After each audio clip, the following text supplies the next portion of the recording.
Is anybody here?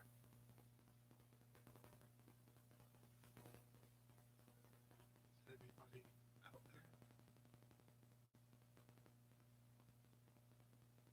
Is there anybody? Oh, hi! Oh my god. I am having such problems with this tonight. Of course, it's my first time going live, so everything has to go wrong. Can you hear me okay?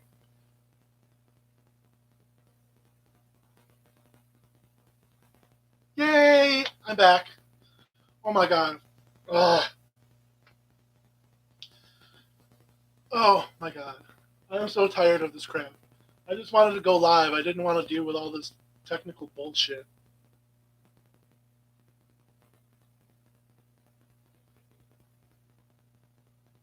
Hmm.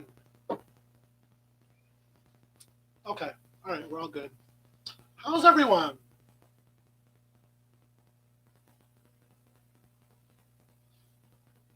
So I got a package today. Ooh, package. You know how much I like packages. Um, it is from Magic Planet, and I got several things. I got these candles. They are seven day candles, and they've got seven colors. And I thought, ooh, rainbow candles on my altar, and they'll last me a while. So it's a very worthy investment. And I got these wands. This one, this one has a pentagram etched on it. And it's green. It was random. Like I didn't get to pick which one I wanted, so I'm like, well, I'll just get two. So hopefully they'll give me two different ones. This one's okay. And then I got this one. I like this one a little bit better. I mean, it's just very plain, but it's got the stars in the end. 8 stars. Love it.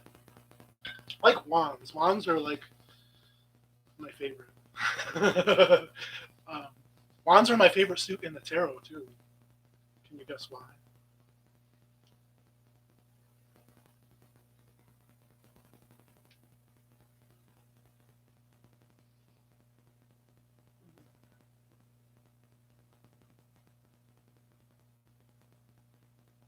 Thanks, Lucian. I appreciate it. Mm. You're beautiful. You're all beautiful. Oh my god. Okay. So this is the comb that I use. I'm back on the hair products again. It's a wide tooth wooden comb. I got it from Amazon. Supposedly it's sandalwood, but you never know. But it's a good sturdy comb, and it lasts a long time. And then I got a Kent comb, which I like because they're made in England and they're seamless. There's no seam on any of these teeth. They're it's not made from a mold. They're all cut by hand. So first I do the detangling with the wide tooth comb, and then I do this one to refine it. And then I have a boar bristle brush, which I use to smooth out my locks and make them nice and shiny. My hair does look good. I'm so gay. Oh my god! Oh my god! Oh my god! But my hair and my beard. Like I trimmed my beard way down. I'll do that a couple times a year, just like go all the way down and start over again. It gets to a point after a while where it gets scraggly and annoying, and I can't manage it. I don't know. Beards are funny. I love my beard, but I don't know. Sometimes it doesn't cooperate with me. So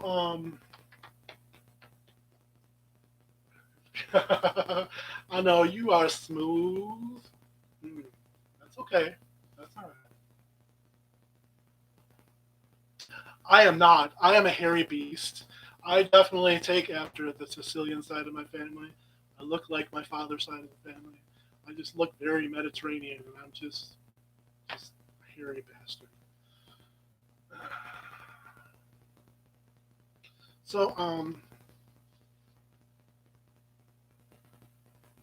do you know about this? Can you see this? Can you read it?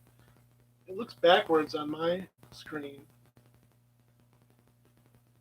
I don't know if you can read it or not. It's the Jean Noblet Tarot de Marseille. And getting into Marseille was,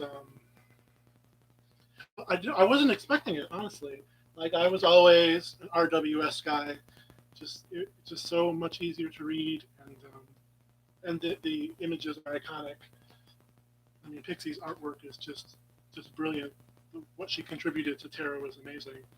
But I'm really into like historical decks too, and I like the Noblet because supposedly it's the first tarot of the Marseille style from around 1650.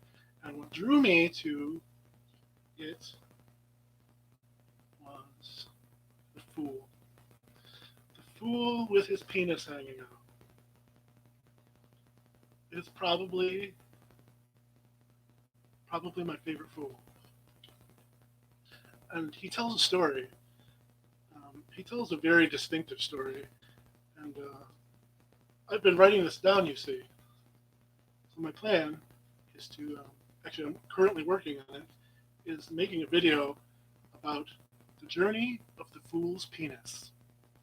That's right, you heard it here first. And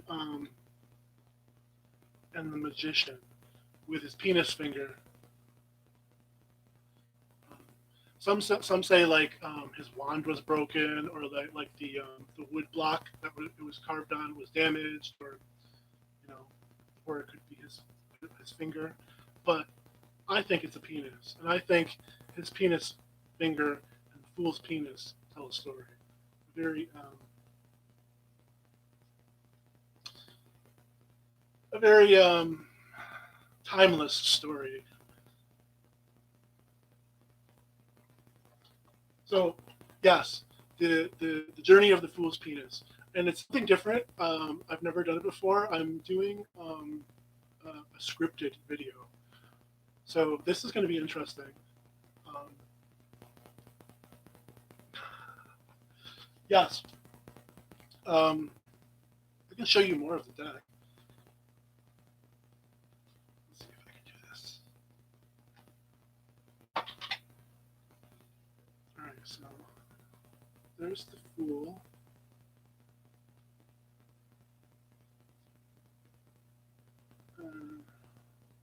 Lovers. I'm going to show you some good ones. Like,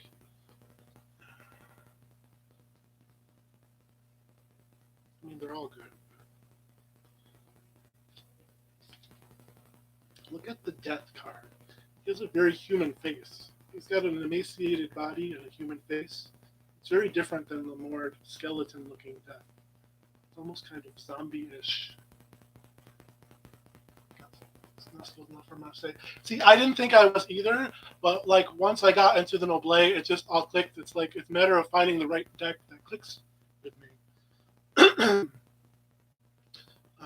But yeah, I mean, the of all things, it was the Fool with his penis hanging out that made me get it. Like, penis led to Marseille. Like, who would have thought? The Hanged Man. It was very interesting. I don't know if you can see it or not. My camera's blurry, and I hate that. But it looks like he has his penis hanging out. There's a piece right there between his legs. It's not part of the background. It's the flesh-colored piece. Some think that it might be his penis hanging out.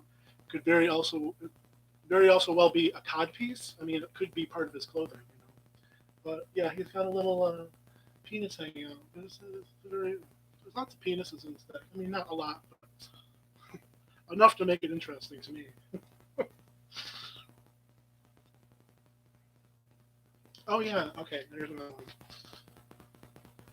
The Devil. The Devil is one of my favorite cards in any tarot deck. It's always the Devil and the Death card are the ones that I look for the most, because if they're not interesting to me. That kind of turns me off to the deck. It's always the devil and the death card. So yeah.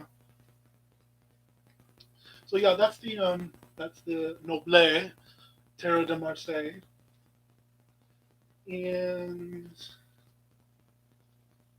see what else I got here.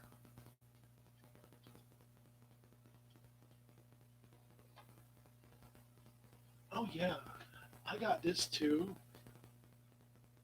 I'm not that innocent. Oh girl, me neither. Innocent. Oh my god. Okay, you've probably seen this. I mean, because like everybody has it now. It's the New Choice Tarot de Marseille by Rosario Salerno, and it's like a modern take on the Marseille, inspired by the LGBT club scene, and it looks very 80s. I mean, look at the Queen of Swords. She's got the haircut and coloration. She looks like the back is. Oh my god, it's beautiful. There's a couple cards in here that I like. Actually, there's several cards in here that I really like. But it's just beautiful. Let me see if I can find you something. See, and then you have this death. It's a very traditional looking death. It's very skeletal looking. And he's also very colorful. He's got the lilac color to him, which is beautiful. She must kill me.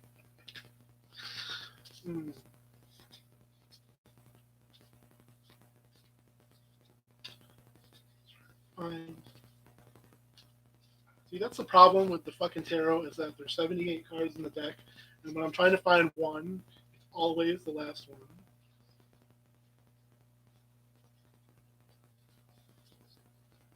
Oh my god! But even look at this. I mean, as far as pips go, I mean, that's just beautiful. That's just it's just gorgeous. I mean, look how ornate that is. All the floral stuff, just beautiful. I haven't really read with this deck a lot. I mean, it's more of just sort of feeling it out and getting used to the artwork. And I mean, really, I mean, just as far as the sake of artwork, it's beautiful. And these two guys hanging out in the sun, I mean, that's just like, every gay resort ever or every pride parade. You've seen these guys in every pride parade ever. The twin boyfriends. Boyfriend twins. And then the priestess or the papess. She's very goth looking. She kind of scares me. And the high priestess is another card that I really identify with. She just has a lot of energy to her. And but this one is very strange to me. I don't know.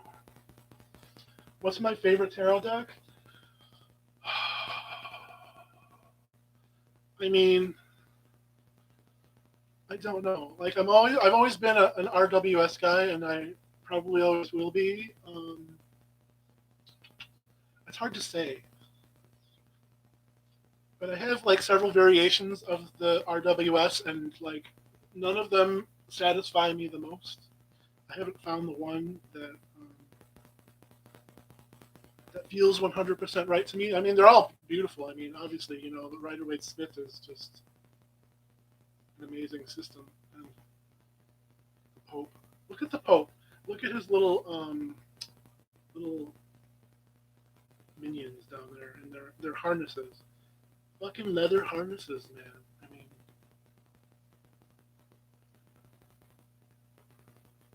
and every gay man wears harnesses now. I don't understand what that's about. I mean, I understand they look cool, but I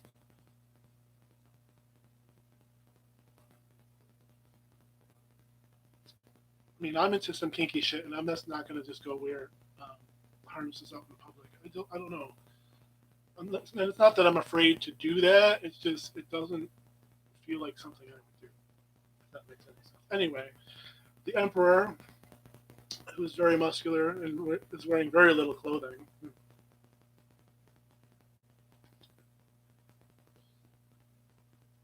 Bondage, yes, yes, and aggressive dominance. I like being in control.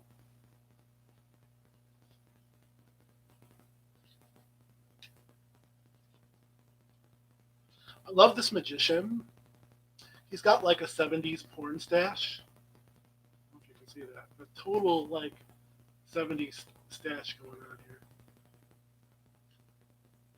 And then here's the fool in this deck with his ass hanging out.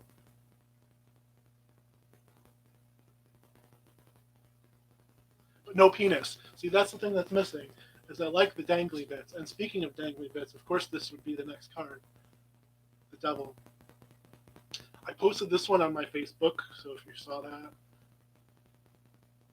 I love the devil wearing garter stockings. I mean, that's just sexy as hell.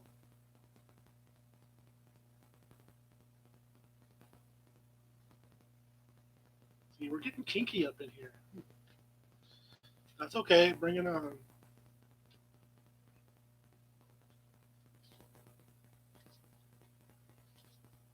Oh my God, there's one. Oh, there he is. I like this guy for some reason. The Knight of Cups. He's got this long blonde hair. He's kind of hippie-ish looking. He's probably stoned as fuck. And, I would just, I don't know. I would follow him somewhere and maybe do some things. Just saying.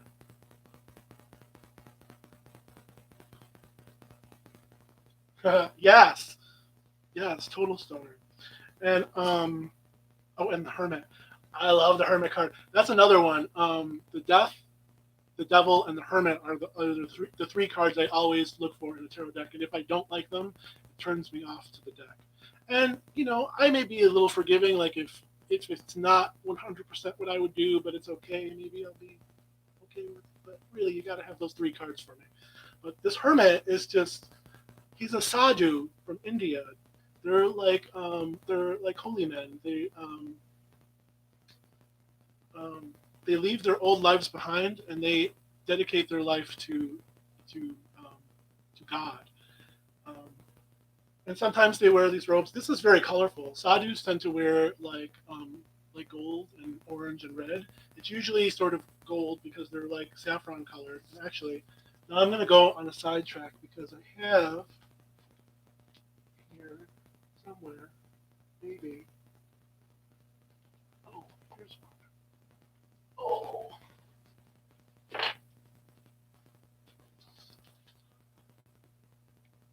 oh, can you see that? Sadhus and shamans.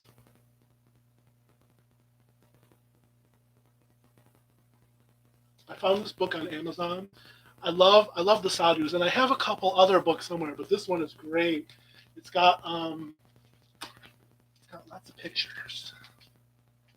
I mean, and that's really the reason to get it, right? Is the pictures.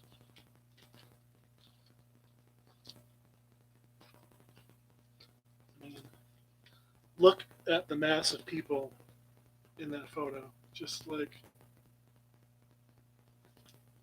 it's just it's something else. And there he is with his dreadlocks. The sadhus grow out their hair naturally. They don't cut it, and they grow out these long, long dreadlocks, and they spiral them on top of their head like a turban, and that's how they wear them. And by the way, I mean, not that it matters for me, and it shouldn't matter to you, but there's a lot of nudity. Um,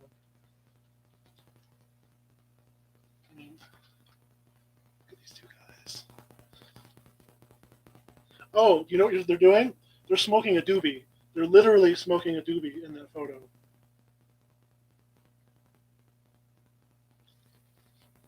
Yeah, they sure are.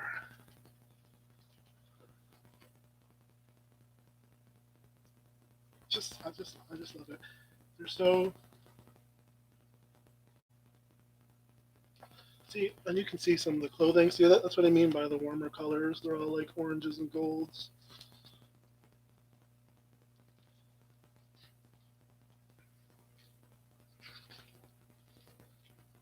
Just yeah,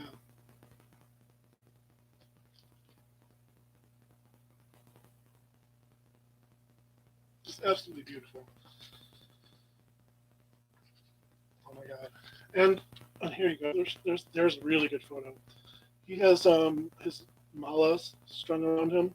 They're rudraksha seeds, and it's a type of evergreen tree that grows in um, South Asia, in India, Nepal.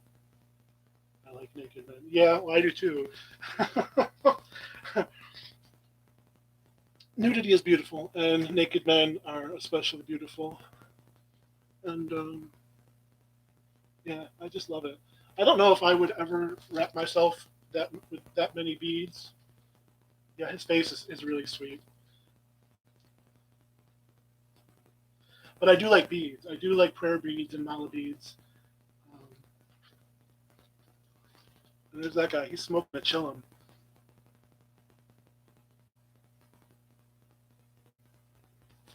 Dude is blazing up.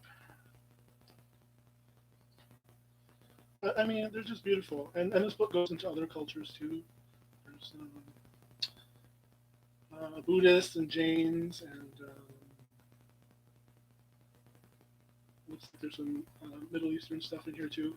But yeah, I mean, but mostly the sadhus. I mean, they're just so yeah. So they're beautiful, and I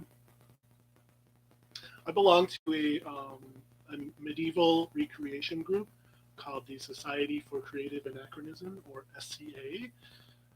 You may have heard of them. It's not a reenactment. It's a recreation. So imagining the Middle Ages um, in our time and trying to recreate the period as closely as possible. But anyway, um, my persona is that Indian Southeast or South Asian character mixed with like a little bit of Middle Eastern.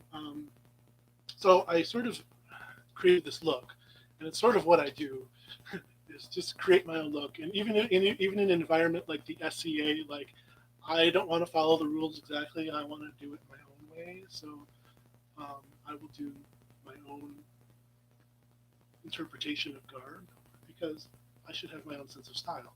But anyway, I wear like the gold colors, the goldenrod, and oranges, and reds, just very bright, warm colors, and it just it's really beautiful to have this long flowing fabric because I'm so gay. I like draping flowing fabric hanging off of me.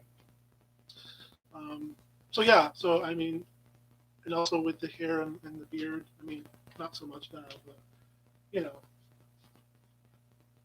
but yeah, that sort of persona fits my personality, and to really identify with it, and have a deep respect for what they do because I know that I could not renounce my entire life and you know my house, my family, my job, all my possessions, and just focus on connecting with God. I mean, first of all, my concept of God is not really godly.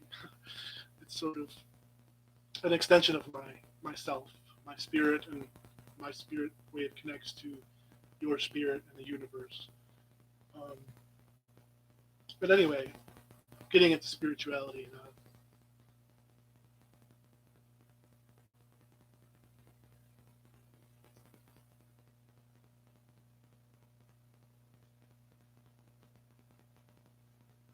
Oh, girl. Okay, you're gonna smoke some.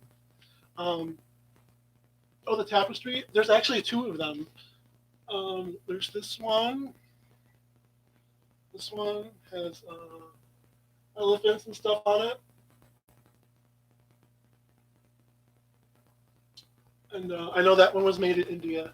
And then there's this one with the sun and moon on it, and that one I got from Amazon. But I liked it because it's got the sun and moon and stars, then it's a tie dye. I have lots of tapestries. Like I have them on almost every wall. But the room that I'm in now is smaller than my old room, so I can't hang as much stuff up. So I'm trying to like make the best use of my space as possible. One day I'll show you around my room. I mean, there's like pictures of it on Facebook and stuff, but maybe I'll do a video too because I've got some cool shit.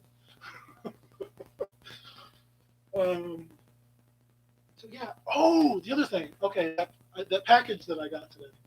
The other thing that I got was a scrying bowl, black marble for scrying. So I'll put some water in there and light some candles and sort of space out and get myself in a zone to connect to my divination. See what that brings. So yeah, so scrying. And this one is supposedly 6 inches, and it's actually a lot bigger than I thought it would be. I was worried about it being too small, and then now that I got it, it's like, oh, that's just plenty. So obviously I underestimate what 6 inches is. Interpret that any way you want. But there's also a 3-inch one, so I might get the smaller one too. It'd be nice to have. Oh my God, Mama Squirrel! Oh my God, hi! Oh yay! I love you! I love you! I love you! I love you! Oh my God, I'm so glad everyone is here. I was so nervous putting this all together. I'm like, oh my God, what am I going to talk about? What am I going to do? What if something goes wrong? I was freaking out over everything. So I'm just gonna smaller than I thought. I am not a size queen. I do not care about size. I care about pleasure. And pleasure comes in all shapes and sizes. Just saying.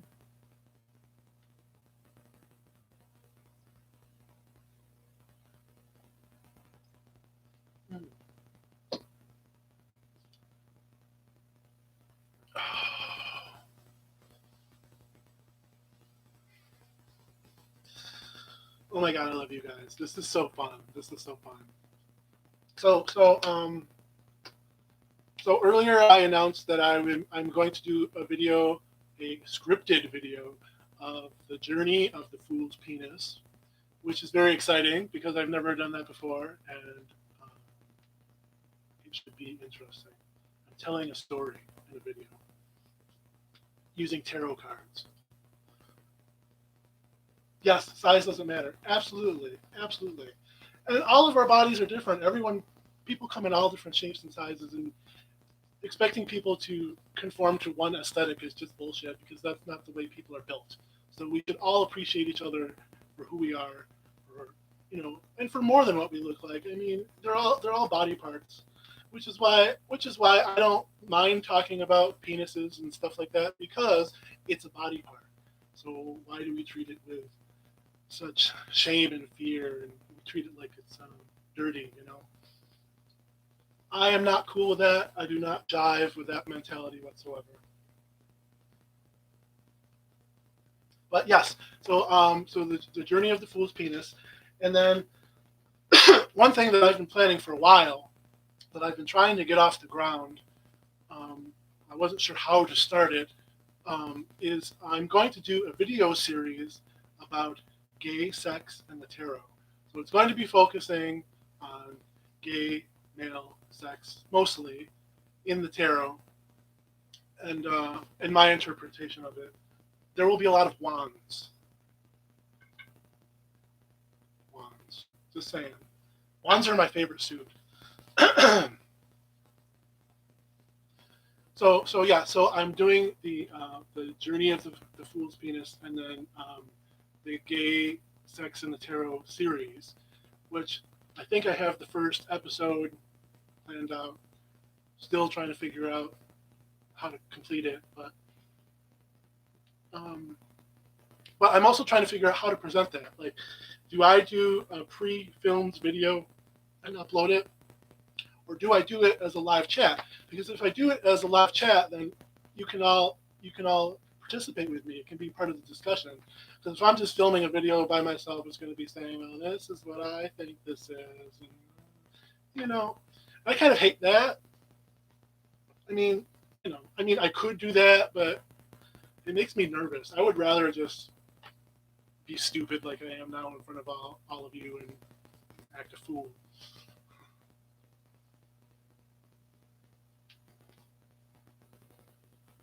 Oh,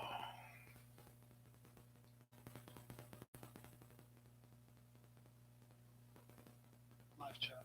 Yeah, I think it should be a live chat.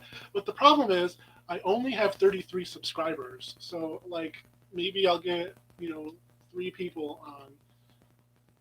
I don't know. I would rather wait to. I don't know. I don't want to wait. I want to do it now while, you know, strike while the iron is hot. But I don't think I have enough subscribers to really to do something of that magnitude. I don't know. I mean, obviously, you're all interested.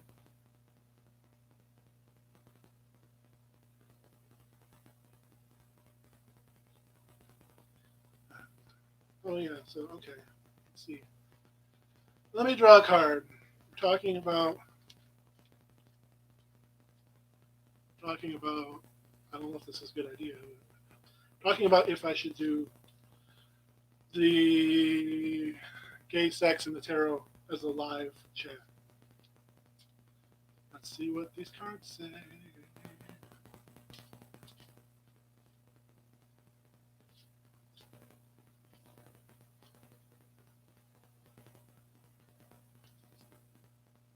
Oh my god. Are you kidding me? It's the Fool. It's the fucking Fool. You know what that means? I think that means that I need to do it, that I just need to take that step over the cliff and go for it. And, the journey of the Fool's penis. So, I mean, it's absolutely perfect that I would get the Fool.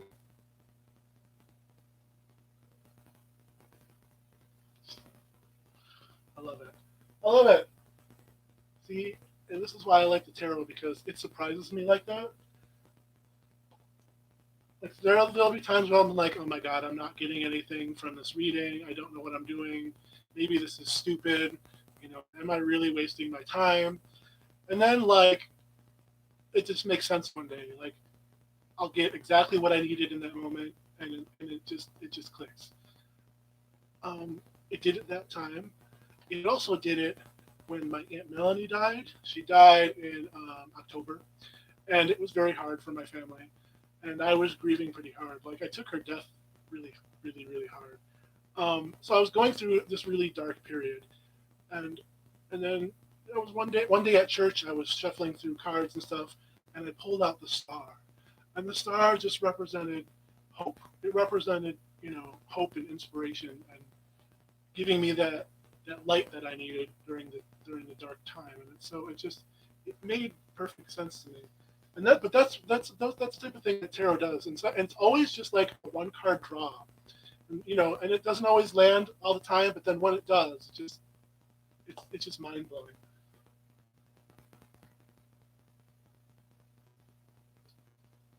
Oh my goodness, I have 5 people. That's not bad. Not bad. Okay, all right. Not bad for my first time live and several technical difficulties. My God, I'm out of tea. That's not acceptable. I don't have anybody to make me tea. What a shame. I'll just have to drink water and be plain. I'm just kidding.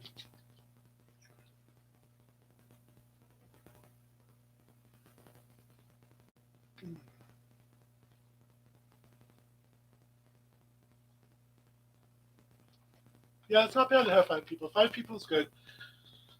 I was worried that I would do a live and then I would get like maybe one. It was just me talking to one person, which would be nice. I mean, I like having the one-on-one interaction, but like, I don't know. I want the energy. I want to feed off of other people's energy and really get into the spirit of it.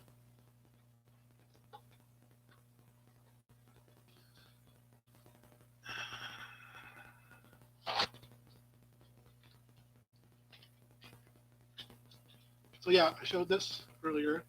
Jean Noblet Tarot de Marseille from 1650 with the Fool's Penis and the Magician Penis Finger.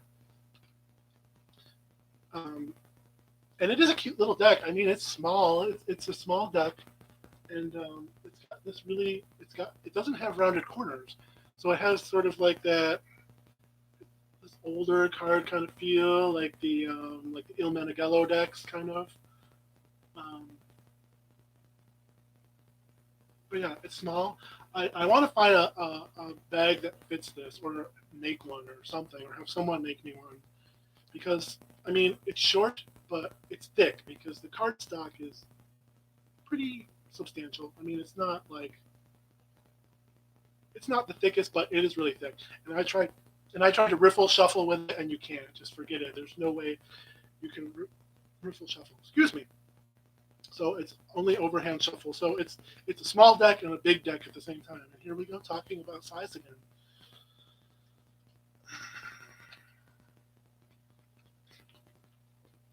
But I do like it, and that was really the thing that drew me to the Marseille is finding that one deck that really clicked with me to work with that system. And I got the new choice Terre de Marseille. I also ordered the Marshmallow Marseille, which is another little mini deck. So, oh, and I do have one more Marseille deck. I have the CBD like CBD oil, but not. Um, yeah, this is later, but I got it because I didn't know anything about Marseille, so I was reading online and like looking what are the top most popular Marseille decks, and the CBD was like on every list, so that was what I got to start with, and it's okay. I mean, I don't like it as much as the Noblet, and the Noblet is very crude. The drawings are just absolutely crude, and that's how Marseille decks are drawn. They're drawn very crudely, but but the CBD is a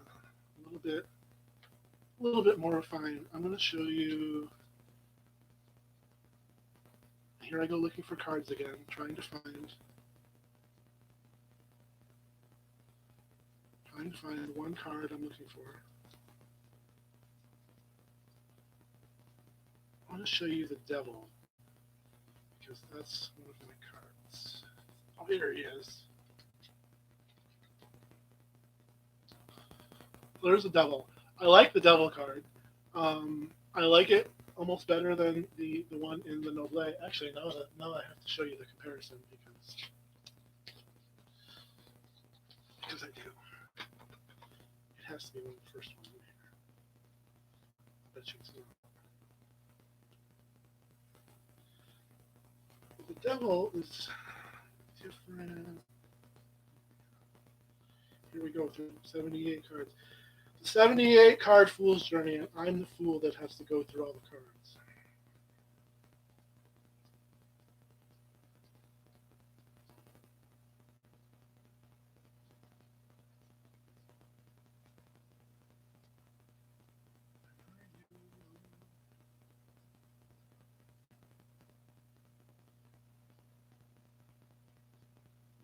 There it is. There it is.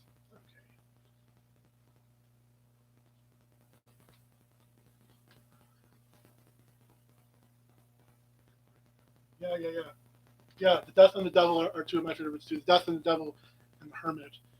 Um, so okay, so here is uh, the Jean Noblet,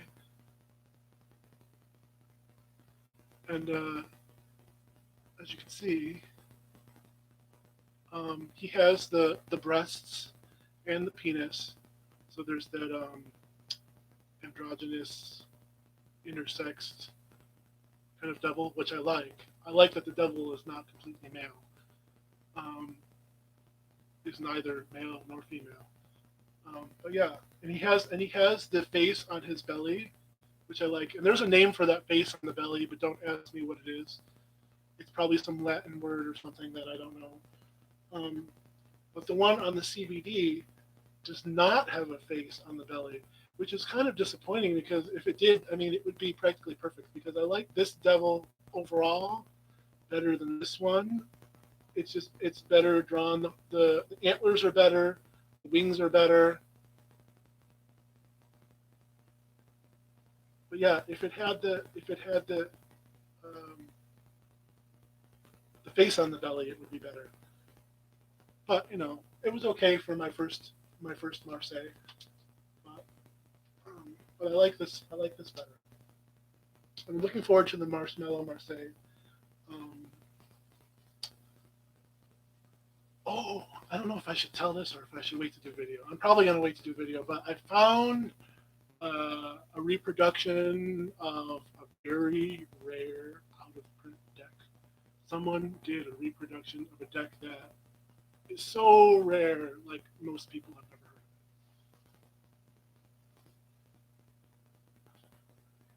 of. Yeah, yeah, yep. Servitude and control, and being tied down or having attachments. Um, you know, being a slave to your desires, addictions. Yeah, the devil has a lot, and the cool thing about the devil, for me, is that he also has tones of BDSM. He's totally a BDSM card. I mean, he's fucking kinky. He's got these two minions on chains. I mean, come on now. And he's got the whole boobs and penis, non-gendered, both gendered thing, which is just, I mean, he's awesome. The devil is cool. And domination. Yes, totally domination. Yeah, yeah, yeah. No, I love the devil. Um, it's such a cool card.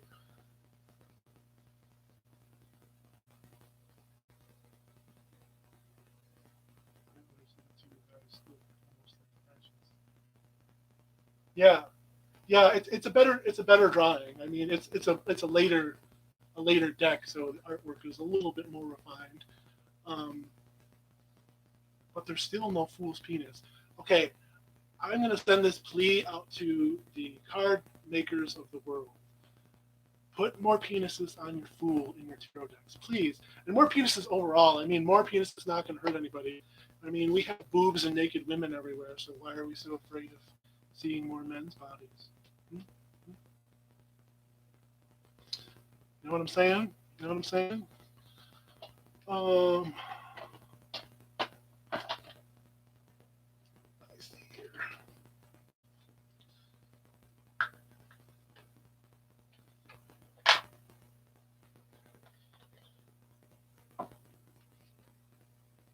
I request more penises. I always request more penises.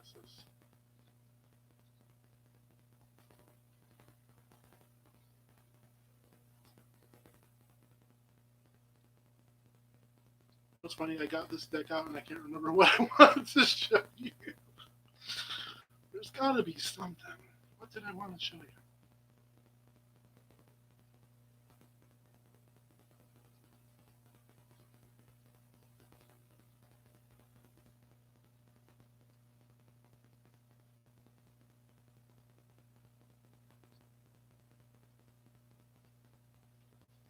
You want a good example of oh, bye, Opal. Thank you for coming. I'm so happy that people showed up tonight. That just makes me so happy. It made all the anxiety that went into this worth it. The High Priestess, her pillars say B and J. What's a BJ?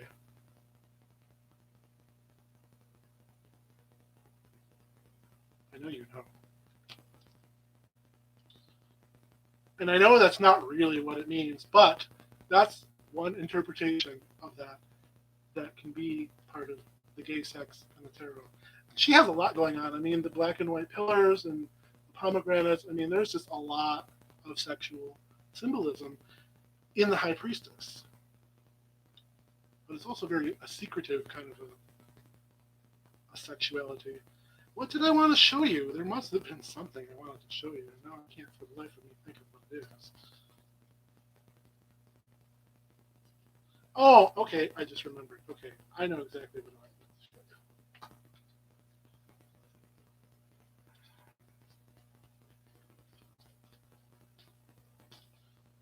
Looking through cards.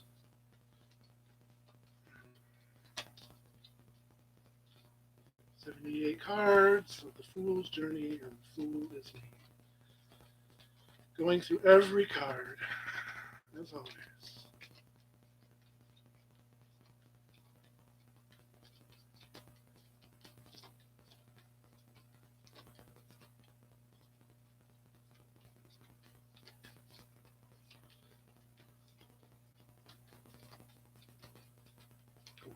Are you kidding me?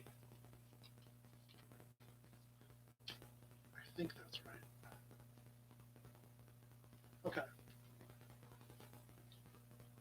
I think, unless I'm missing one, and I don't think I am.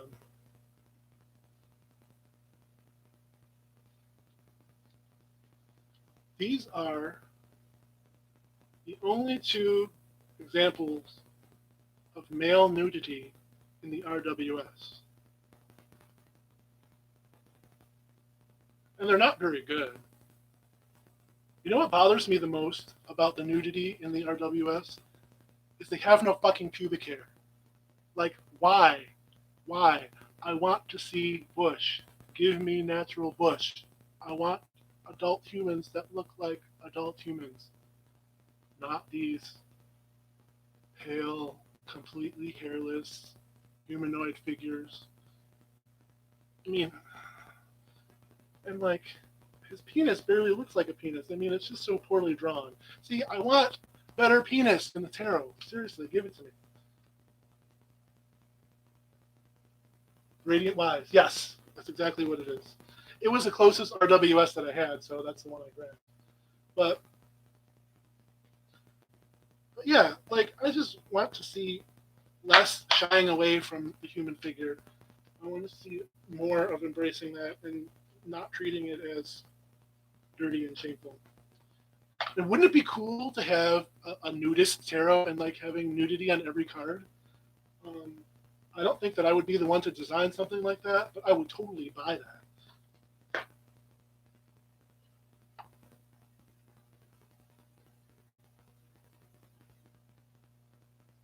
Zoomed in on his penis when I got the deck and was like, "What is this?" I know. It's like this weird. It doesn't. It's not even penis shape. It's got like an extra line. Like I don't know.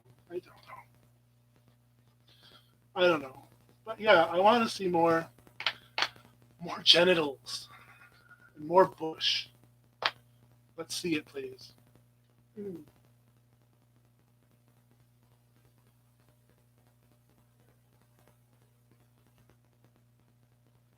Celtic tarot have a few different penis styles. I think it's the first uncircumcised penis they've seen in tarot. Um, there is one more.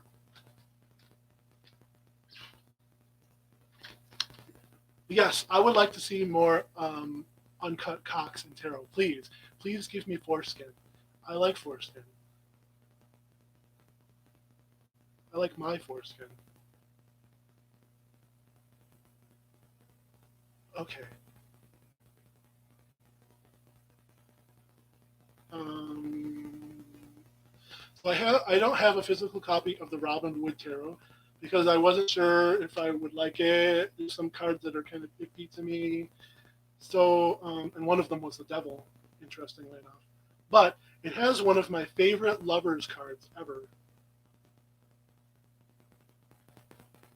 If you can see that, if there's a lot of glare going on here. I'm trying to get a good. They're both naked, and they have pubic hair, and he is not circumcised. So it's just like absolutely perfect for me. Oh my god, it's so fucking blurry.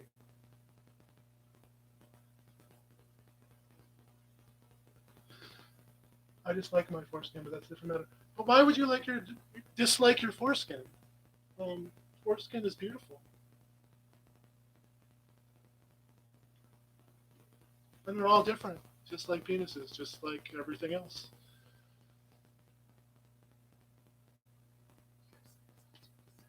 What are you doing? I didn't tell you to search. My phone is doing weird shit now.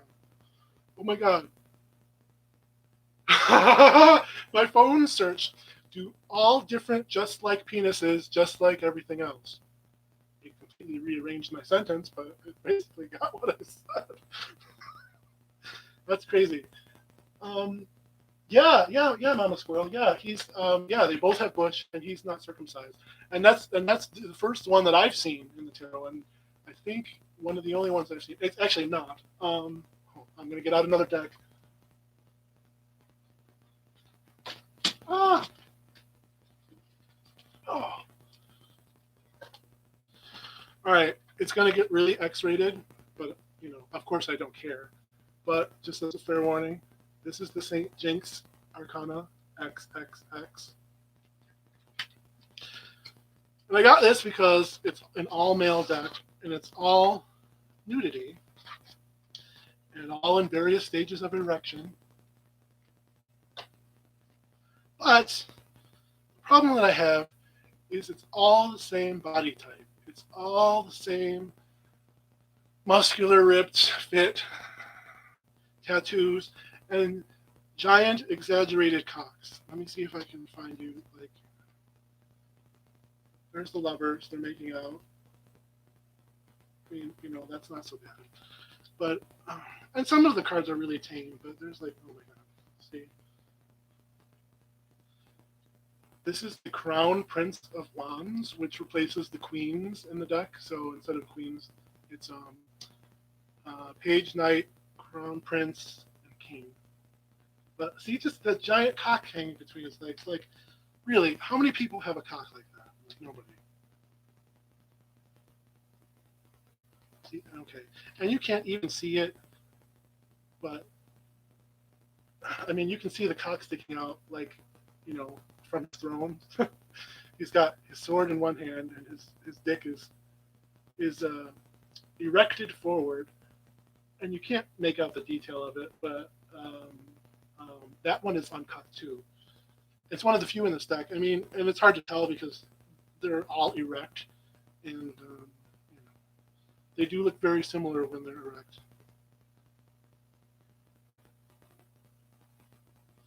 But yeah, I mean, I don't know. I don't read with this deck. I got it because it's got penises everywhere. That's really the only reason why I got it. But I mean, it's not perfect. I mean, it could be better. He's a good artist, but I don't know. I don't like it when all the men look the same, when all the bodies look the same, and when they're unrealistic and have exaggerated schlongs. Like, I want to see a realistic looking penis. I want to see. Show me a penis that looks like a penis.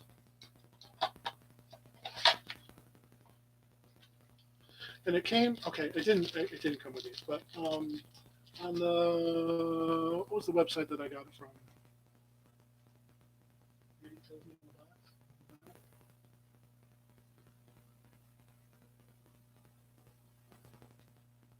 It doesn't.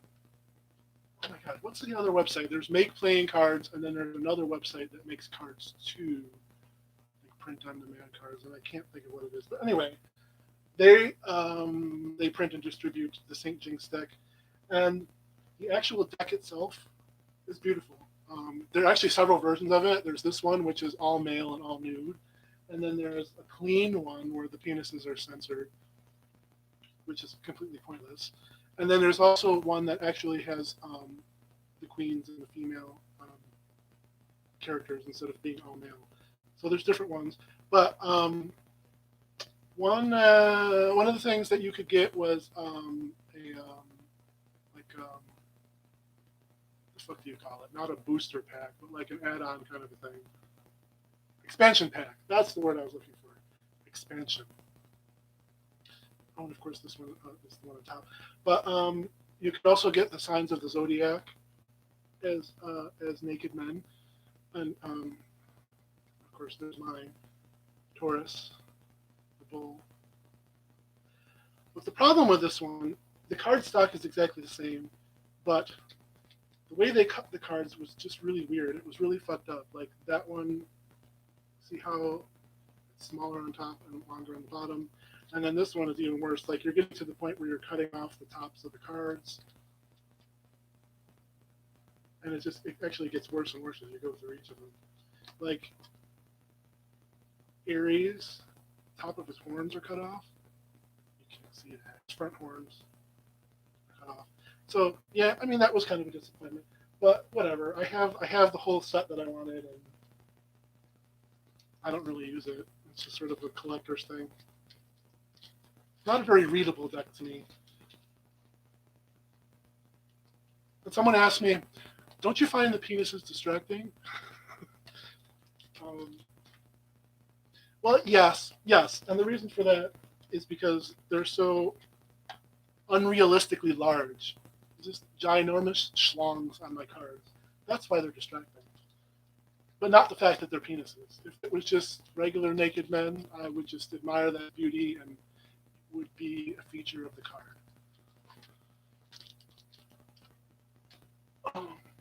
So yeah, and I do have at least one other deck that has nudity in it. So if you know any decks that have nudity, especially male nudity, which is so rare in the tarot, please direct me to male nudity in tarot.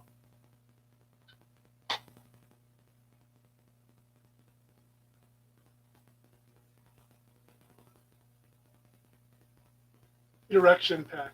Yeah, yes, erection pack. Oh, Game Crafter. Yep, you're right. Yep, that's it. Yep.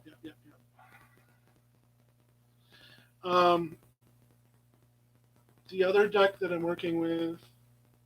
Oh, these are the ones that I'm working with.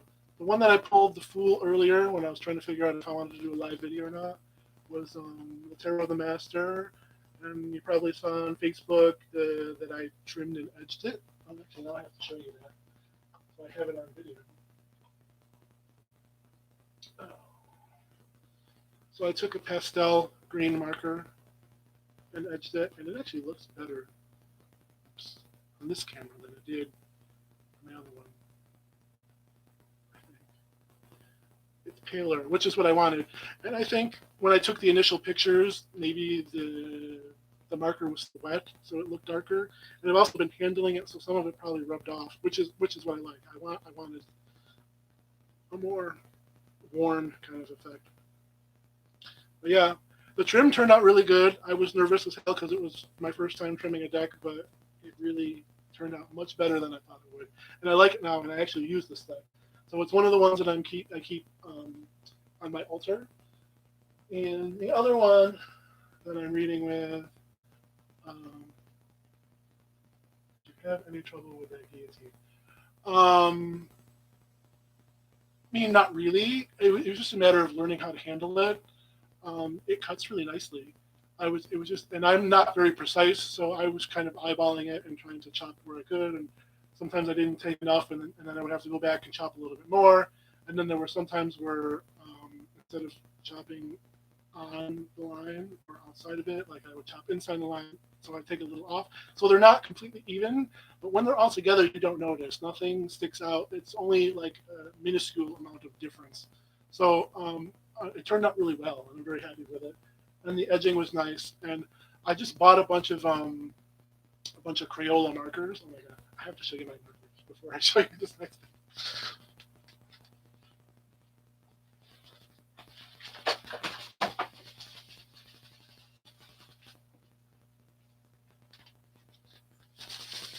I can't believe I'm excited about markers, but here we are. So I got like the regular Crayola markers, classic 10, and then I got the super tips, and that comes in more colors. So yeah, so I will probably use those to edge decks whenever I get the urge to edge a deck again. It's really kind of a case by case basis for me. Like the deck really has to call to me and say, this is what color I need to look complete. So yeah, the Tarot of the Master turned out really nice. That's my favorite, my first trim, and probably my favorite edging that I've done so far. The other deck that I'm working with is the Lucian knows this one. the ancient Italian tarot. Are they all erasable? They're washable. Um, so like if your kid draws on the wall, you can wash it off. But once it's on paper, it's pretty much embedded in there. I mean, some of it might come off on your hands, but from what I've seen, because other people have edged their deck in Crayola markers, and it doesn't really do that. Maybe it's worse with some colors rather than others. But I haven't done that yet. So when I do that, you'll probably hear about it. I get all excited about my tarot adventures and I have to document everything, but we all do. So, want to lick your finger and touch it, not just test? Maybe. That sounds kind of weird. I mean, I'm into fingers, but not in that way. And on that note, so yes, the ancient Italian tarot.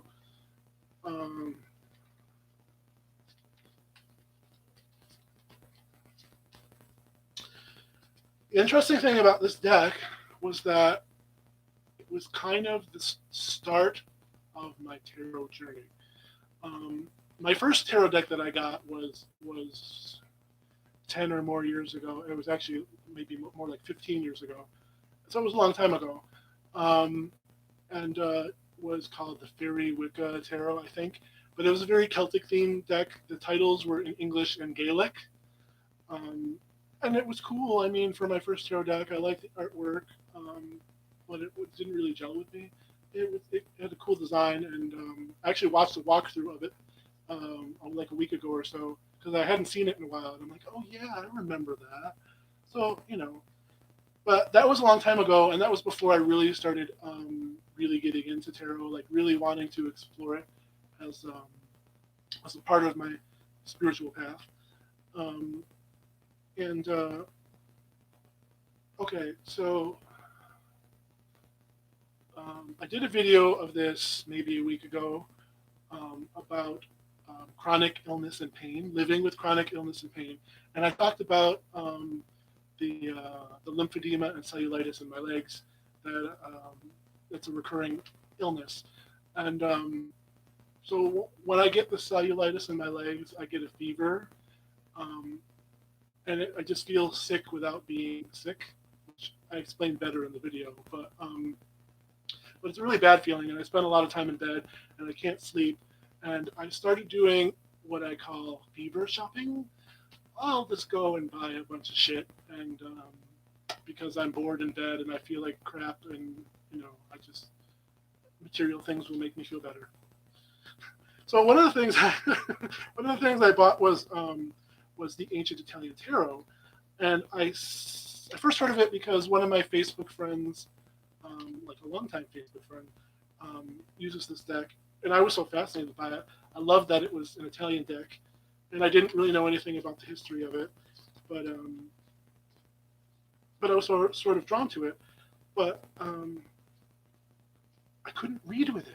I got it, and I thought it was cool, but I couldn't read with it. I didn't understand the system, the tarot system, any tarot system, and I especially didn't understand a pip deck. Like, this is not a Marseille, but it is a Marseille style pip deck. And the interesting thing about that is actually, here's a good example. 5 of Wands. It's very classic, Marseille style. And when they get larger, they get more into the lattice work and stuff. Let's see here. Here's the 7 of Swords with more of the lattice style. Board in Bed Tarot. Now, there's a possible name for a channel. Yeah. More like sick in bed with an infection in my body. So I bought the Ancient Italian Tarot, and I couldn't get into it because it was a pip deck, and I wasn't ready for that. I didn't understand it. It was a foreign language to me, but I liked the artwork and I liked the concept of it. So, thus started my journey of trying to find tarot decks that I could work with.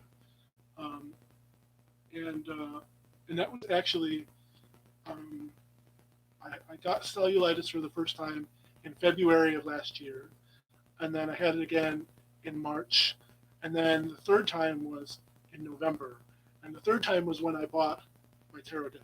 So it's actually been just over a year since I got into tarot as like a regular thing, a hobby, and a very expensive hobby, but I'm enjoying it. Um, so yeah, so the interesting thing about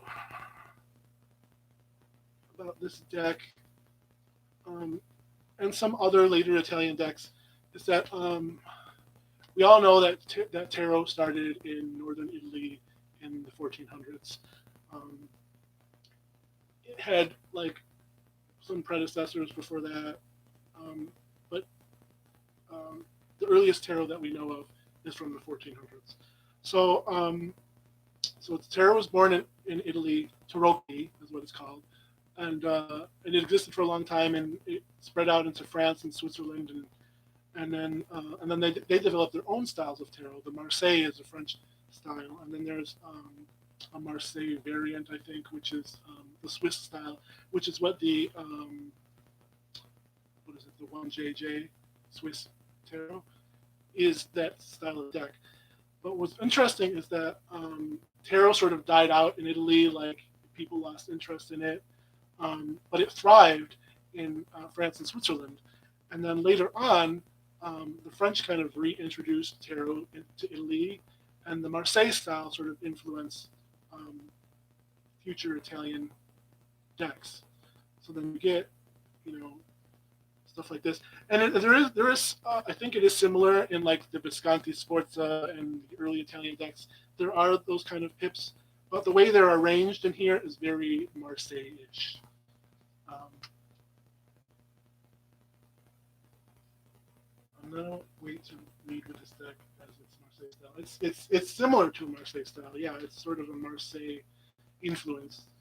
Um, but yeah, it took me I mean a year. I mean to get into that deck, and I had to get into the Jean Noblet Marseille in order to get to that point. Because once I sort of found a deck where I can sort of wrap my head around how to work with a pip deck, then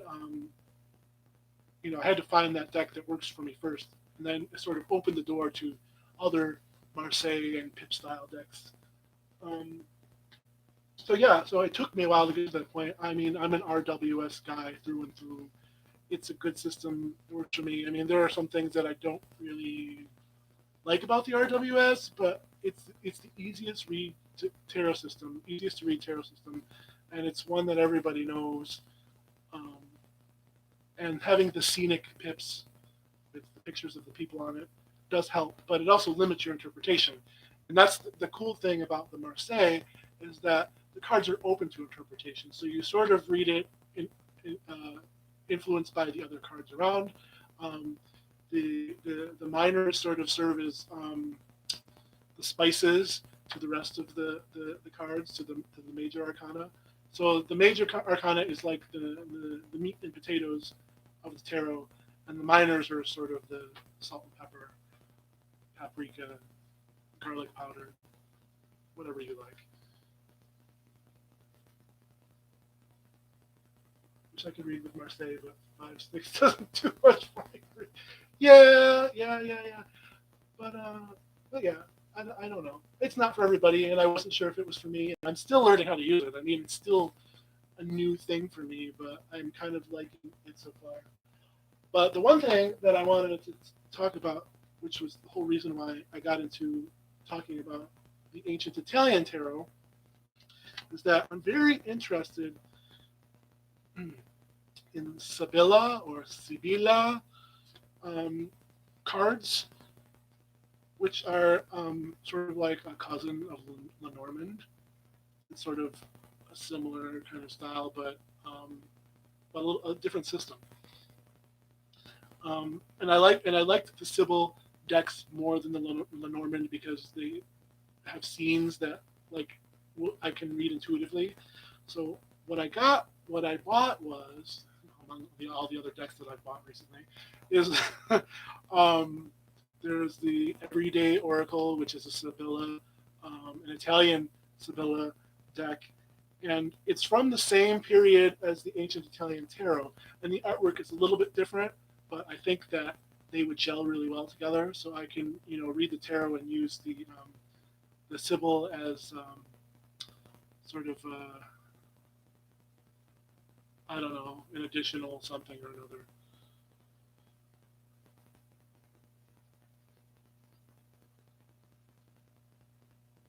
Sort of adds to the energy of the reading. It gives me a little bit more to work with within the tarot, like a little extra something. The words are failing me, but you know what I'm talking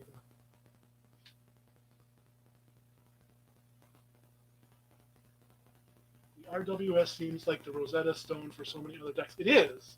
It is. I mean, it's influenced most modern tarot. I mean, it's really what sort of brought tarot into the modern age is the RWS.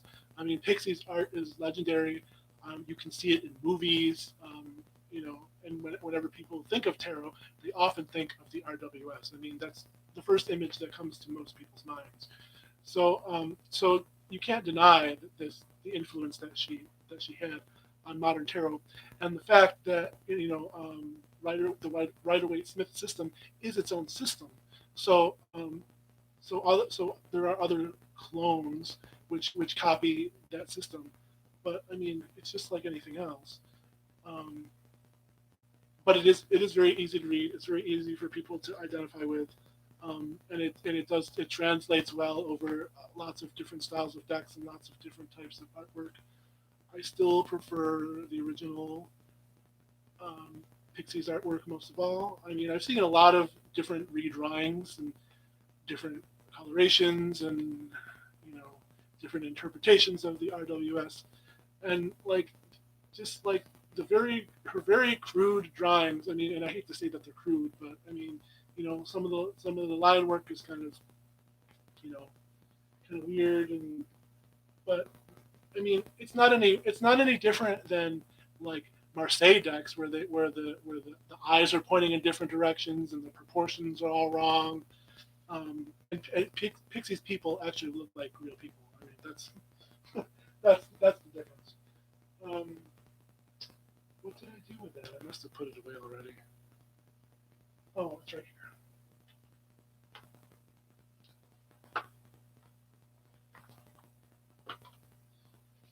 But yeah, I mean,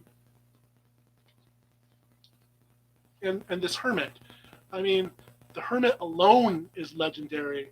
I mean, think of Led Zeppelin. I mean, that was what they used was the Hermit. Led Zeppelin was very into like Aleister Crowley and the occult and stuff like that, and it's sort of wove into some of the music. But the Hermit card, that image of the Hermit, is like permanently engraved on everyone's mind, just due to 60s British rock band. I mean, it's such powerful and iconic imagery.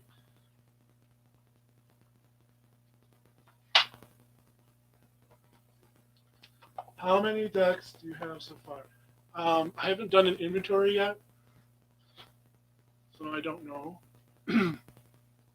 It's within the 20 to 30 range. It's probably closer to 30 now.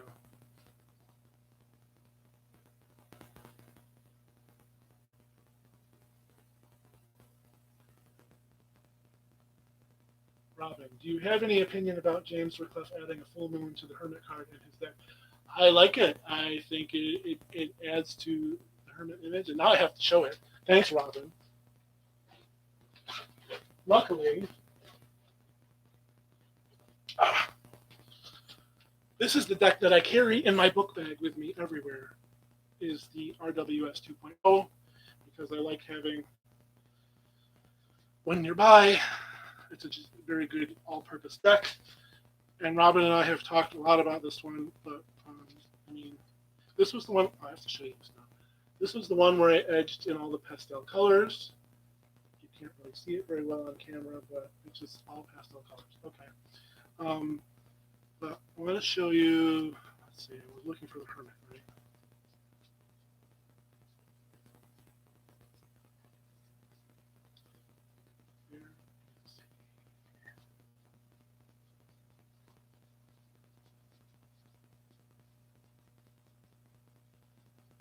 So here we go again. It's like it's going to be one of the last cards I find.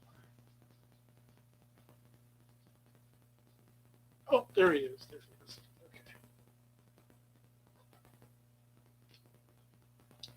So this is the RWS 2.0, and there's the Hermit. There's a moon that he added to the Hermit card. Um, and I like it. I mean, the whole point is the Hermit is wandering at night. That's why he has a lantern. So the moon actually adds to his imagery. I don't think it detracts from it at all. I don't think that it changes the meaning of the card. I think that the moon is very appropriate for the Hermit. Yeah, I like it. Hermit, one of my favorite cards. I think those cards are plastic. They don't say so. I don't think they're plastic. I mean, the cardstock is clearly paper. I just think it's whatever they coated it with is sort of plasticky feeling, but it's very smooth. I like it. It sort of reminds me of like U.S. Games finish almost. That sort of smooth. I think Simon calls it buttery. Simon and his butter.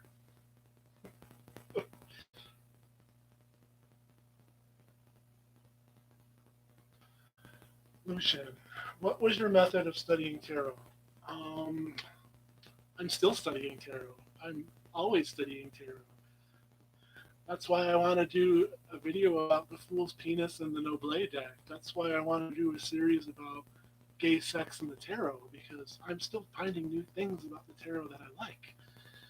I don't really have a method of studying. I just sort of I click with cards at different times. There are certain cards that don't gel with me, or took a while for me to understand. Let me see if I can think of an example.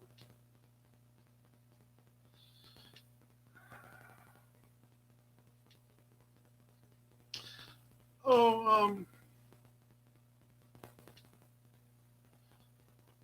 maybe the Tower and the Wheel of Fortune. I'm not going to go look for them because then I'll be here forever. But you know what they look like. Um, yeah, the Tower. I mean, it's I don't have that weird. Oh my God, the Tower. My life is gonna end. The Tower. Like people are so afraid of it. It's a fucking card. Um, it's open to your interpretation. It's not going to change your life. It doesn't decide your fate.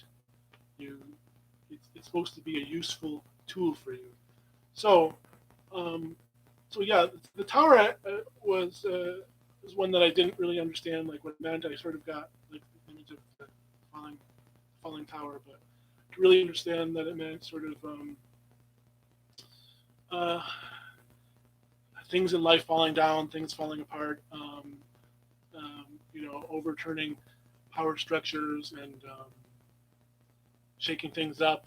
That's a lot of different meanings.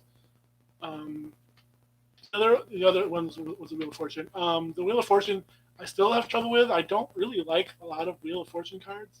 I don't like the one in the RWS.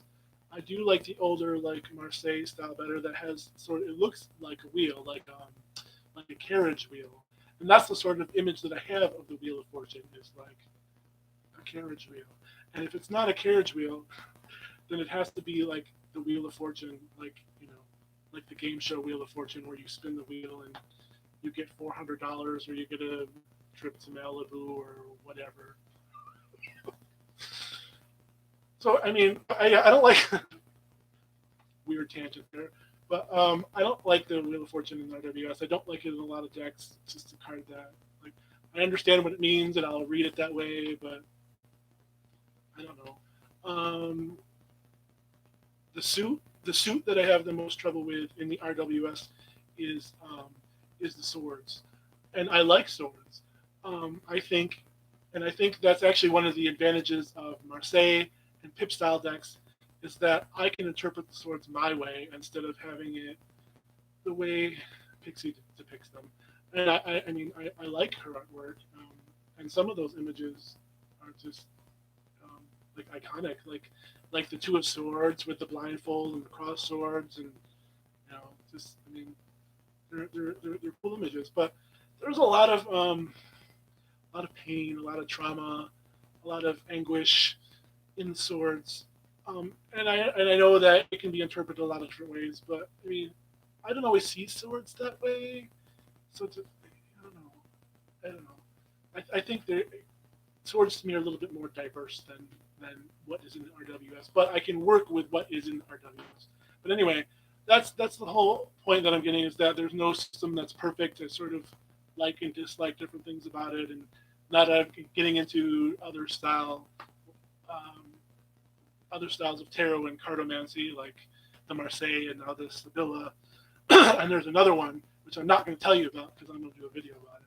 It's a very rare deck. Um, and that's a completely different tarot system altogether. But yeah, so yeah, RWS is like a good starting point, a good jumping point. It literally is the fool at the edge of the cliff, ready to take that leap. It's a good place for people to start, and then you sort of branch out into different things and find whatever works for you. And people in the tarot community like a lot of different things, and um, I've seen decks that I think are absolutely hideous, decks that I would never work with, decks that just don't gel with me at all. There are some things that turn me off completely about them. Um, but I respect that people like that. I mean, if that's what they like, that's cool. And then there are some very, very, very popular, like hugely popular decks um, in the tarot community um, that I don't like. Seems like everybody else likes it except for me, which I'm kind of used to because that's the way it's been my whole life. I'm the odd one out.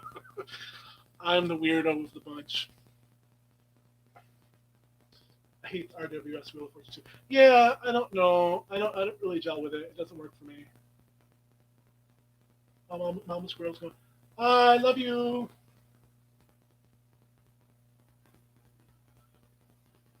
Did I miss anything? The whole chat going on and I'm rambling on.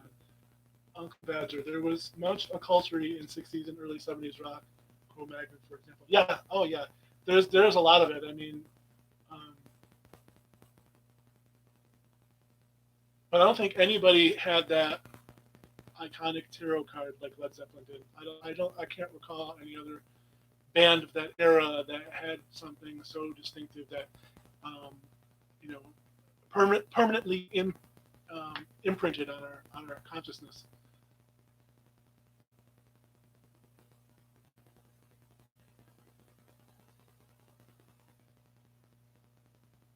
I think I caught up with everything. If you have something to ask me, please ask me because I'll just keep rambling, which I'm fine with. But I would like to interact with you a little bit more. So ask me anything. You can literally ask me anything. I'm gonna put some cards away while you're thinking of your questions because I've got a lot of shit everywhere.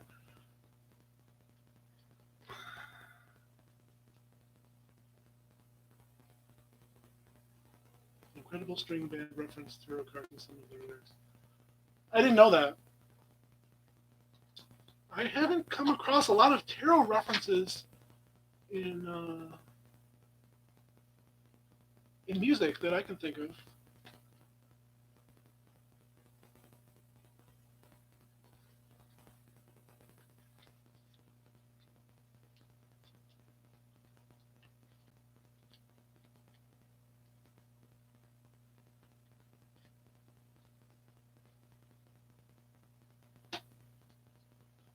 Oh my goodness.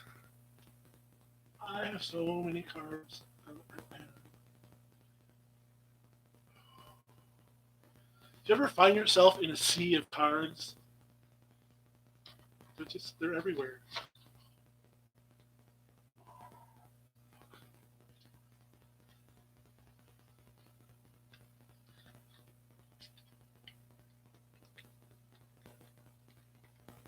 How long have I been on? Almost an hour and a half? That's cool. I can go a little bit longer. I am probably going to wrap things up soon-ish.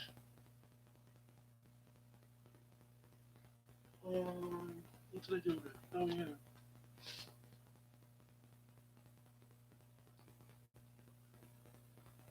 Thanks, Robin. Thanks for joining me. I'll talk to you again soon.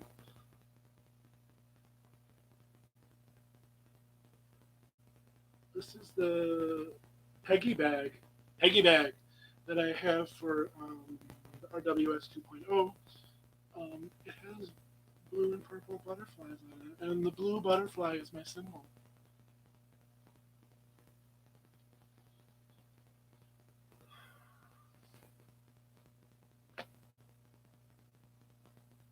Girl, I got cards everywhere.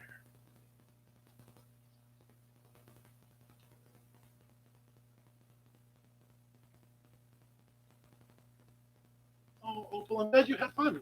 I'm not leaving yet. I mean, I'll probably be on for a little bit longer anyway. Ask me questions. We can talk about anything.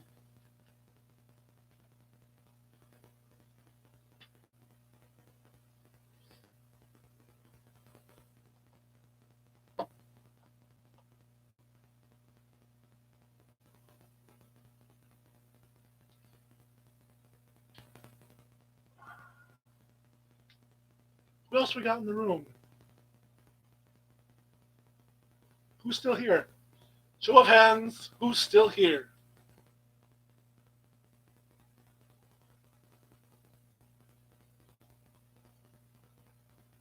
Look how greasy I look on camera. Fucking greasy Dago Walk. Did I just say that? I did. I can't take it back.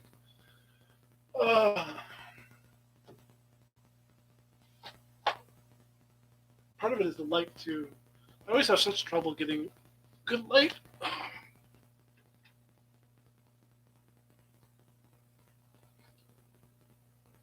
Oh, Palau's still here. Yay! Uncle Badger's still here. Yay! Awesome. Oh, shit.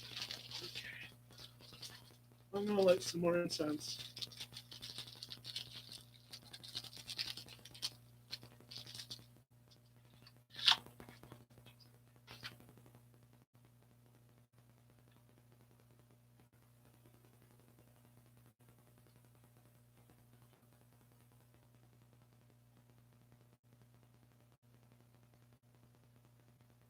Trying to scroll through to see.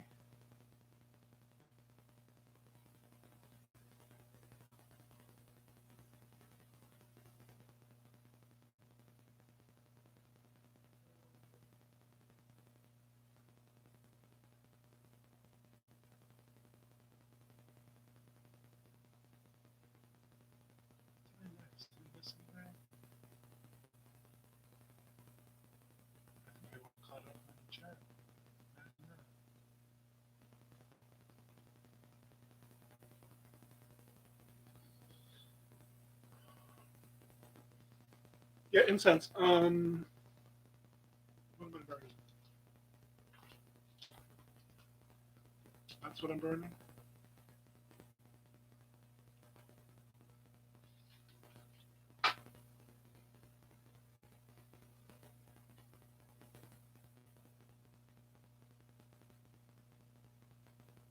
Maybe that's something. Maybe that's something that could be worked on. A set of songs or poems based on each of the tarot cards. Um, yeah, yeah. Um, I'm actually a poet. I write poetry. I started writing poetry when I was young. um, and what happened was poetry led to music, and then I became a musician. So my focus was on music for many years, and I didn't get into writing poetry again until I found myself without a band for the first time. I didn't have anybody to play with, and I wanted another creative outlet. I was like, well, the thing that I enjoyed most about being in a band was songwriting. I loved being a songwriter. You know, the mad songwriter, as Stevie Nicks said, the mad songwriter. Um, so yeah, so I started writing poetry again, and it won't surprise you at all, but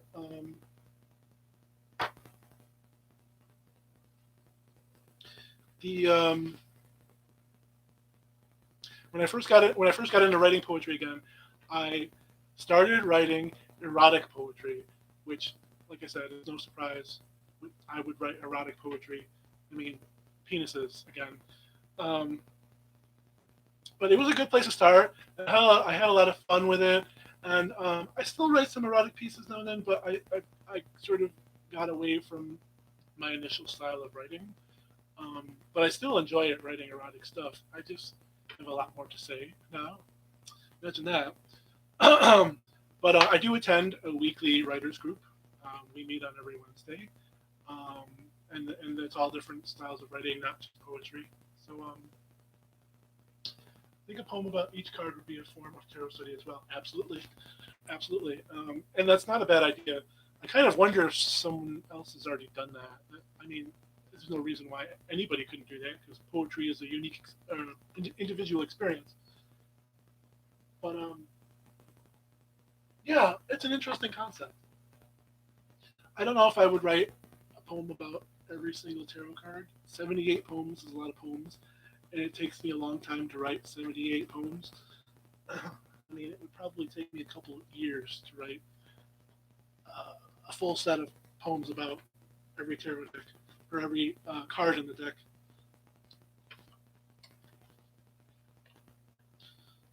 And in order to do a project like that, too, I would have to have like the inspiration to write about that particular card at that particular time because it's not something that you can force.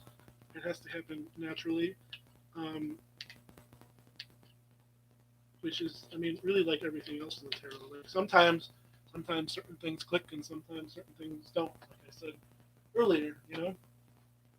But I don't know. I could write some poems about tarot cards. I don't know which ones I would write about, but yeah, maybe one day we'll see. Oh, Lucian's back. Hey, hey, girl, hey.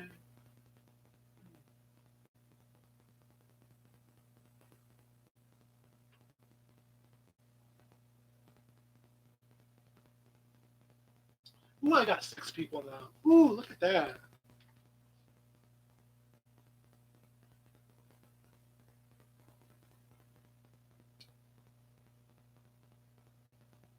Hi.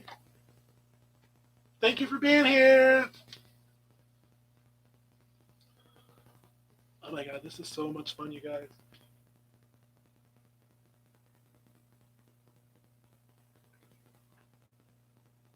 I swear to God, I love this scrying bowl.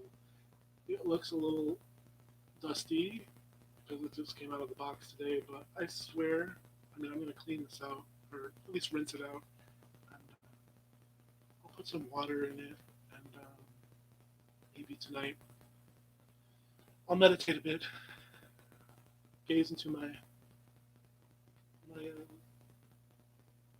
gaze into the darkness of my bowl and look into my soul.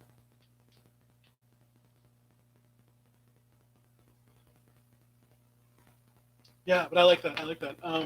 Yeah, getting into different forms of divination, um, not just tarot and oracle and cartomancy.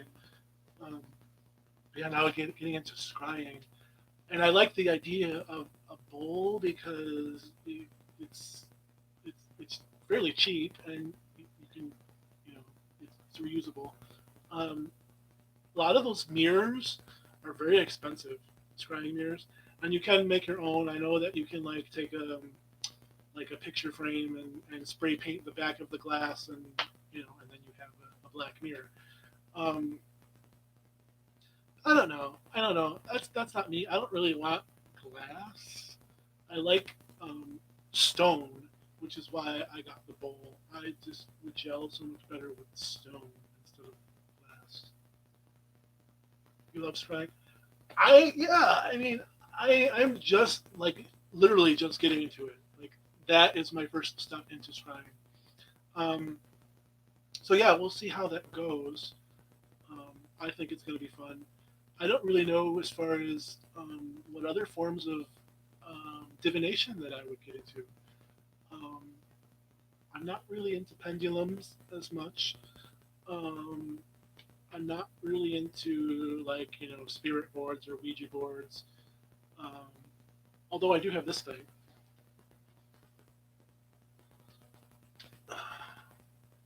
See the skull? I posted a picture of the skull on the um, Hermit's Cave Facebook group, but it's got the sun, letters and the numbers, yes and no, hello, bye, moon, and then the all-seeing eye and the pentagram on the back. Yeah, it's super cool. I wanted a big skull to put in my room, and I didn't really know what I wanted. I mean, there are so many different ones out there, and a lot of them are very expensive. But I saw the one with like the Ouija board thing on it. I'm like, oh, that's cool. It's different. I have a couple little Scullys too. I want to start collecting little Scullys. But yeah, the big one is cool. But yeah, not into the Ouija and the spirit boards. Um, I'm sort of interested in charm casting, like getting a bunch of different charms with different symbols that have different meanings, and getting into that. I don't really know anything about it, but it sounds like something that I could do. Um, but then it's just a matter of getting a bunch of charms and kind of learning a new system, which I guess is the same as everything else. You gotta learn it. Better learn it. Um, oh, tea leaf reading. I've always been interested in reading tea leaves, but it's not something I've ever really researched a lot. I just thought it was always something cool, and I kind of understand the gist of it, um, but not something I've ever studied seriously. But yeah, as far as divination goes, I mean, I think that's it. But that's a lot. I mean, I have tarot decks and oracle decks, getting into different styles of tarot and different systems of tarot, and getting into um, Sibylla, and so that's a lot to start with, and then add scrying on top of that, and to consider other things. Like I'm trying not to go too crazy. So I think if I'm meant to get into something, I will get into it when the time is right. But scrying is definitely something that's been on my radar, and something I think would be very beneficial to me, because I mean, really, I put water in a bowl and then I space out. It's not that hard. I mean, it's not rocket science.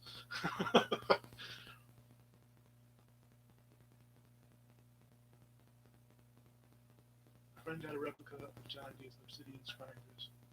Proper browsing. Ooh, that sounds sexy. I like that. Yeah, obsidian. I've seen those obsidian mirrors and discs, and they're very expensive. That would be one that I would go for if I was willing to invest the money into it, and I'm not at the moment. But yeah, definitely.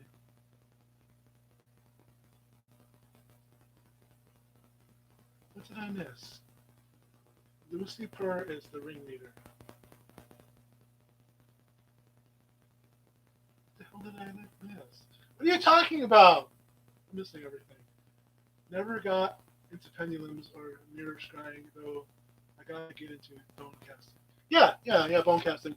Yeah, that's like a similar type of thing as the charm casting, um, and other types of casting. There's a name for that, isn't there? That type of divination where you're casting something. Maybe that is what it's called. I don't know. But I think that's a whole category of divination. Dice is another thing that falls into that category. Um, yeah, but there's a name for it. Purr. Oh, Lucian's purring. Oh, good kitty.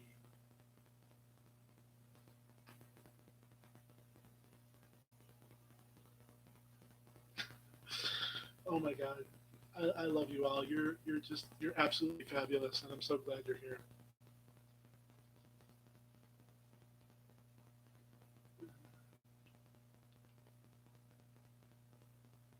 A proper obsidian dish is something that needs to be saved up for. I just went for homemade black mirror set. Yeah, and that's fine. I mean, that's a perfectly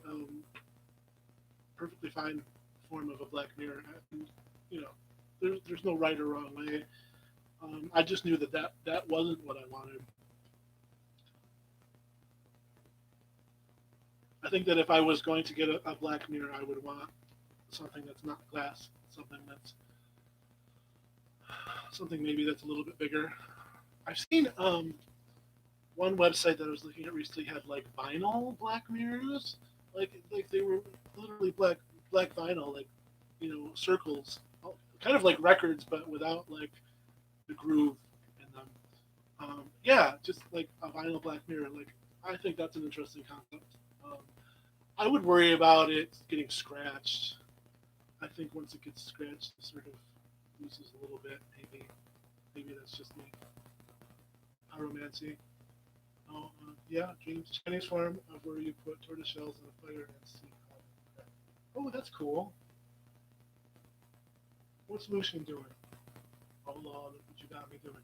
Oh, you still part. Oh, kitty. Oh, kitty. Oh,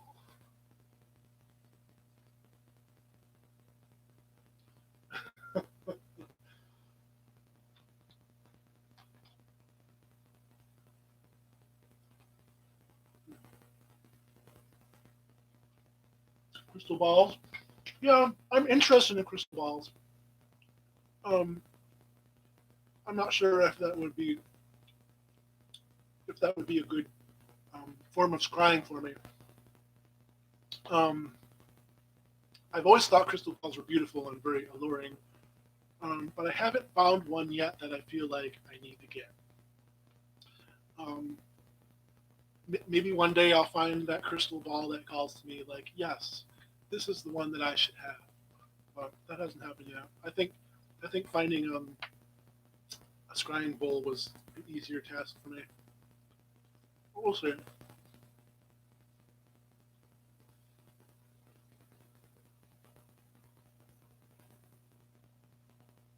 Mirror size or pocket size.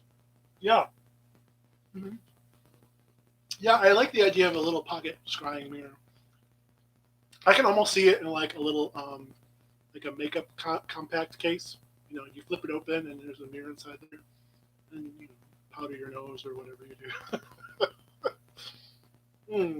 Gotta powder my nose and get in touch with the spirits.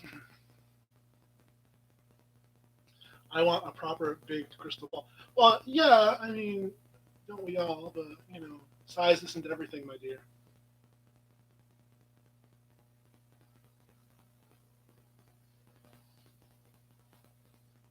Use your obsidian crystal ball more than the big quartz one. I think I would too. I think that the darkness would work better for me than the quartz. But I do like quartz. I actually have like a shit ton of quartz and rose quartz and amethyst all around my room. When I moved in here, I bought like a bunch of it, and that's the majority of my crystals. So I do like quartz. I do like the way the light reflects on it and shines through it. Even the cloudier quartz is very pretty. So yeah, I do like quartz, but I think like for proper scrying, like to really get into that deep part of your soul, I think having a dark mirror, a dark surface, works better. I don't know. Maybe that's just me, but I think that just makes more sense to me. Dark surface just seems to work better. Yeah, yeah, I think so. But I like the idea of a proper quartz crystal ball, like a big quartz crystal ball, would be cool. But it would be more for a show, like Madame Esmeralda looking into her crystal ball, which I like. I like that sort of that stupid fortune teller thing, and it's bad. I mean, it's not what real fortune telling is. I mean, a lot of them are a bunch of charlatans doing it for entertainment and money, like Miss Cleo. Um, so yeah, I mean, but I mean, I still like the image of the fortune teller. I think it's cool. I think that it causes a lot of misunderstandings about what divination is, but I think it's an image that's so ingrained in everyone's consciousness that it's hard to get away from, and it's almost sort of something that is a good stepping ground for people who may not be used to divination. I don't know if this is making any sense to anyone but me, but I think having that figure to identify with um, is helpful, sort of as a way to connect with people about divination. And it is to some degree historically accurate. I mean, there are um, fortune tellers in Italy and stuff that look like that. That really do look. They have the scarf tied around the head and the old fashioned dress. You know. So so yeah.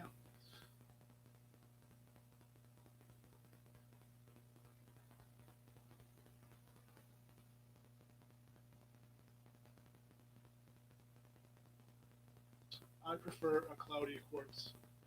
Um, I kind of think I would too, just because I like the idea of the clouds.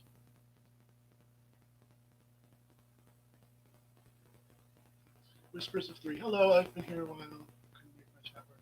Hello! I'm glad you're here. I'm glad that you finally got your chat to work. There's also taking a load of DMT as a form of divination. Yes, I've never done DMT, but I am very much in support of using psychedelics in spiritual practice.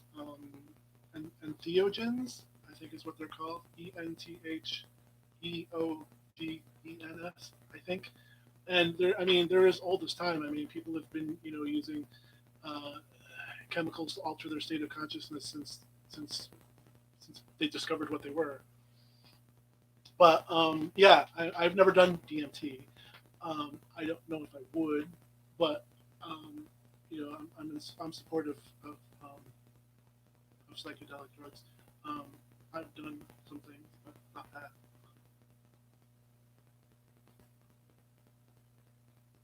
Um, Bye, Lucian. I love you. Thank you for coming, and we'll do it again soon.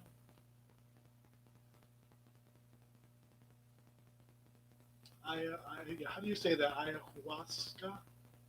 I've never been able to pronounce that, but I know what it is.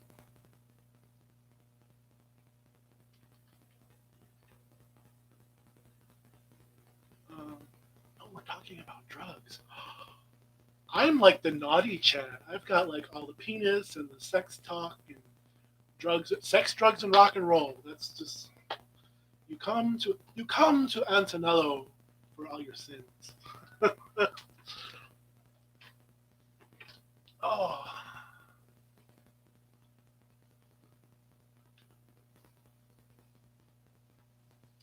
um, what do you think about what do you think about LSD? What do you think about acid?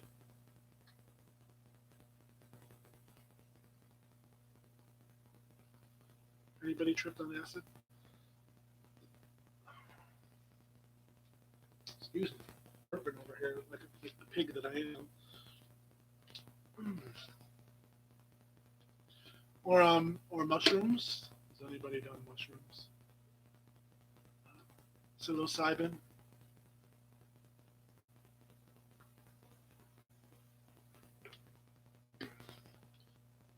I only smoked weed. Well, everybody smokes weed. I would go to the natural like mushrooms if I were to. I think a lot of people prefer the natural too, and I do think that um, LSD and mushrooms are sort of a similar trip. But LSD is more electric, and mushrooms are more earthy. If that makes any sense, I'm sure that it makes sense to someone. It probably makes absolutely no sense to no one who has done psychedelic drugs, so or someone who hasn't done psychedelic drugs. Grow loads of magic mushrooms. Cool. Cool. Yeah. Yeah, nature, man. I'm all about nature. I'm all about being natural and really being natural in your body and in your spirit, which is why just why I talk about the things that I do, because people are afraid to talk about them, and I'm just gonna talk about it. Hi, Opal. Thanks for coming.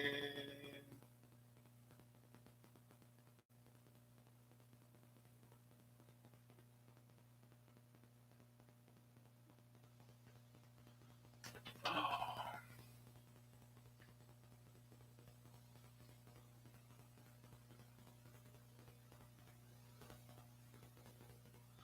Um, my mind went somewhere. You really want to know where?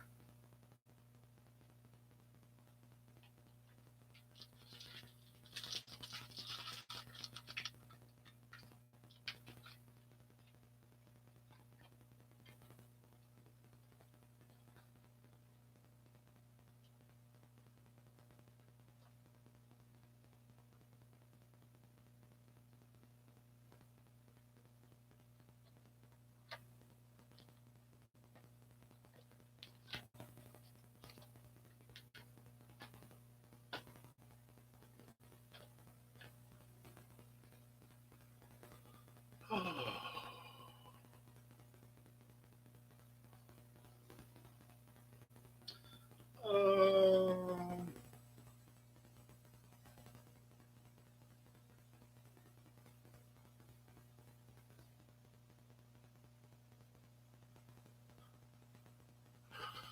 I love that you're still on the mushroom talk. Good.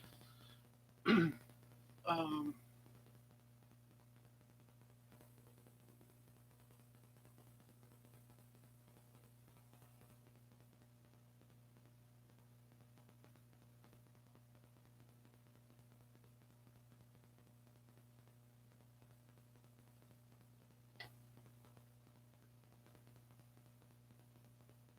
Uncle Badger, we should talk sometime. We should be in touch. I have I have a topic I would like to discuss with you.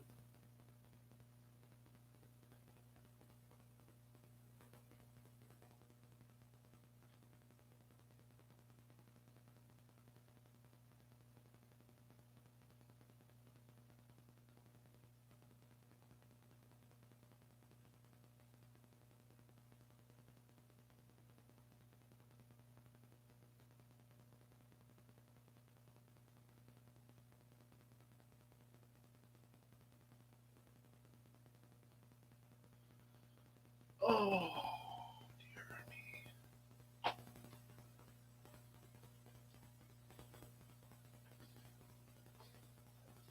Oh, what's everyone doing? What are y'all doing?